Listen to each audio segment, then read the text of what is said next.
Materi pada hari ini saya akan coba membahas tentang pencegahan dan pemberantasan uang rupiah palsu dan juga tentang kasus pencucian uang versus kera putih. Jadi kita akan coba memahami apa yang dimaksud dengan pencegahan dan pemberantasan uang rupiah palsu dan kasus pencucian uang. Kenapa uang palsu ini menjadi masalah di dalam masyarakat ketika kita berbicara masalah ekonomi? Ya, jadi kita harus mengetahui bahwa memang pentingnya untuk mengetahui serta mendeteksi keaslian dari uang rupiah yang kita miliki. Rupiah merupakan alat pembayaran yang sah di Negara Kesatuan Republik Indonesia sebagai salah satu simbol kedaulatan negara yang harus dihormati dan dibanggakan oleh seluruh warga negara. Salah satu tantangan yang dihadapi Bank Indonesia dalam pelaksanaan kegiatan pengelolaan uang rupiah adalah peredaran rupiah palsu. Menurut Undang-Undang Nomor 7 Tahun 2011 tentang mata uang, rupiah palsu didefinisikan sebagai suatu benda yang bahan, ukuran, warna gambar, dan atau desainnya yang menyerupai rupiah yang dibuat, dibentuk, dicetak, digandakan, diedarkan, atau digunakan sebagai alat pembayaran secara melawan hukum. Pemalsuan rupiah merupakan tindakan yang melanggar hukum, merugikan masyarakat, dan dapat menurunkan kepercayaan terhadap nilai rupiah. Oleh karena itu, mengenai keaslian uang rupiah adalah salah satu upaya pencegahan pengedaran rupiah palsu dan sebagai bentuk nyata masyarakat dalam menjaga simbol kedaulatan negara. Sekarang bagaimana peran Bank Indonesia dalam pemberantasan uang rupiah palsu? Sesuai Undang-Undang Mata Uang, pemberantasan rupiah palsu dilakukan oleh pemerintah melalui suatu badan yang mengkoordinasikan pemberantasan rupiah palsu, yaitu Badan Koordinasi Pemberantasan Uang Palsu atau BOTASUPAL. Itu adalah lembaga yang memang bertugas untuk memberantas rupiah palsu. Unsur BOTASUPAL terdiri dari Badan Intelijen Negara, Kepolisian Negara Republik Indonesia, Kejaksaan Agung, Kementerian Keuangan, dan Bank Indonesia.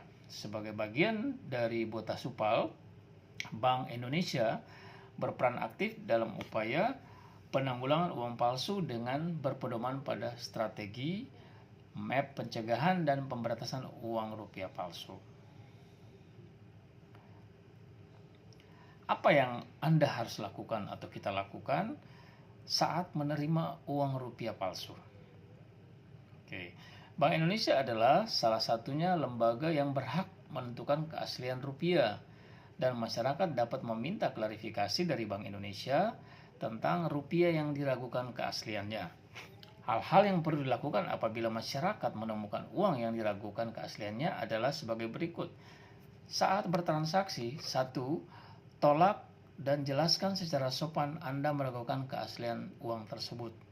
Yang kedua, minta kepada pihak pemberi untuk memberikan uang lainnya sebagai pengganti uang tersebut. Lakukan pengecekan ulang.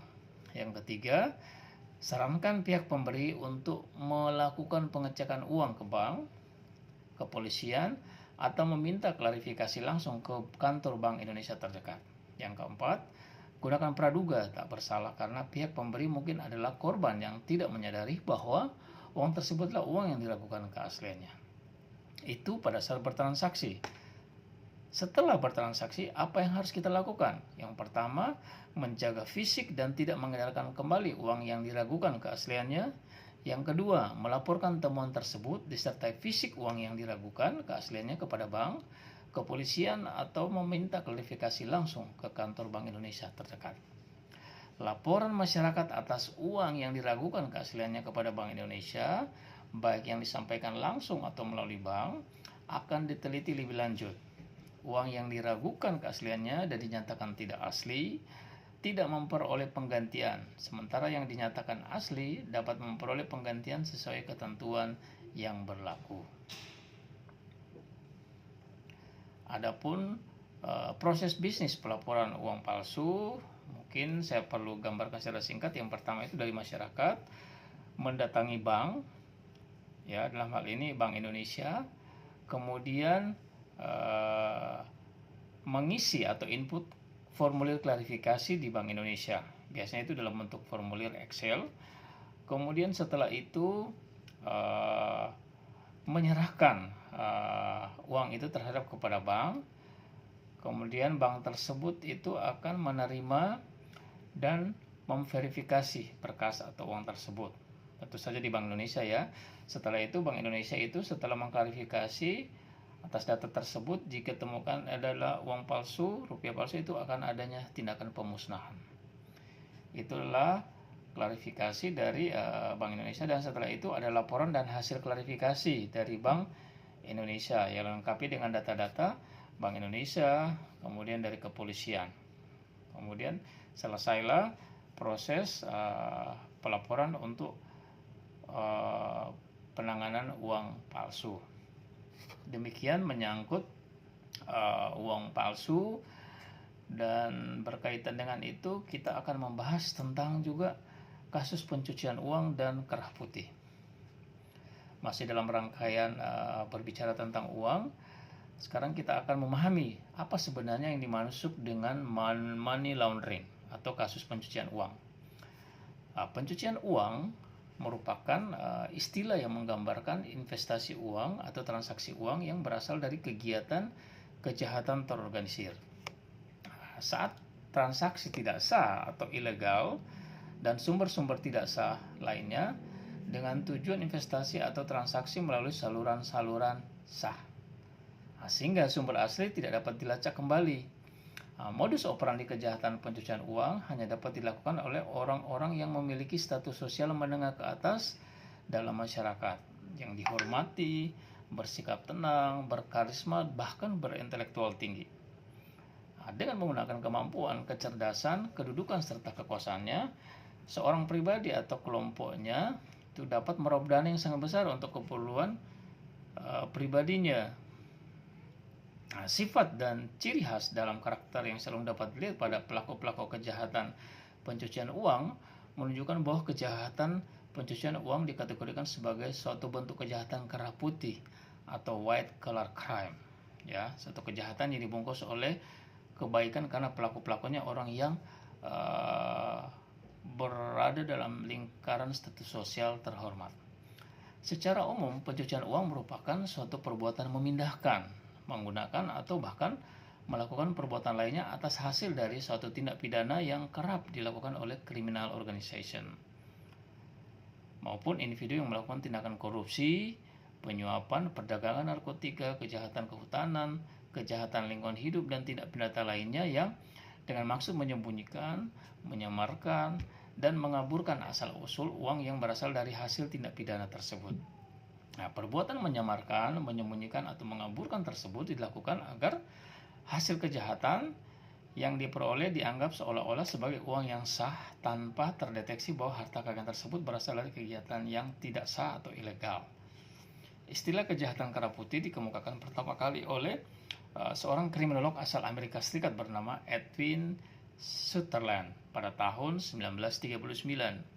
Sutherland mendefinisikan white collar crime sebagai a crime committed by a person of respectability and high social status in the course of their occupation.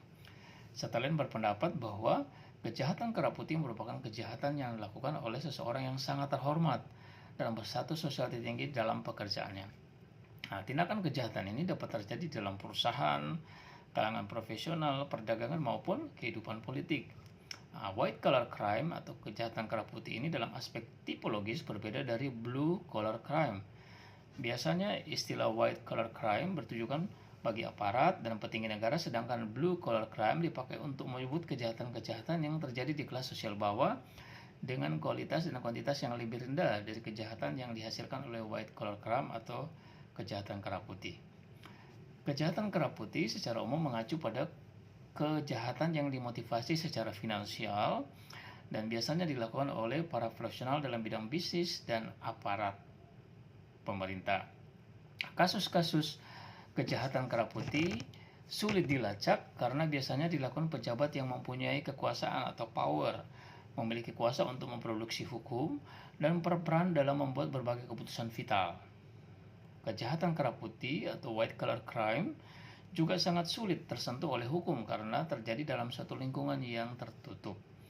Pencucian uang merupakan suatu bentuk kejahatan kerah putih. Hal ini disebabkan dalam kebanyakan kasus-kasus pencucian uang yang terjadi, aktor utama di dalamnya merupakan orang-orang yang memiliki profil kelas atas, memiliki kedudukan tinggi di pemerintahan maupun di perusahaan, memiliki sumber daya dan kekuasaan dalam jabatan dan posisinya, memiliki peran yang besar di masyarakat, dan status sosioekonomi yang tinggi.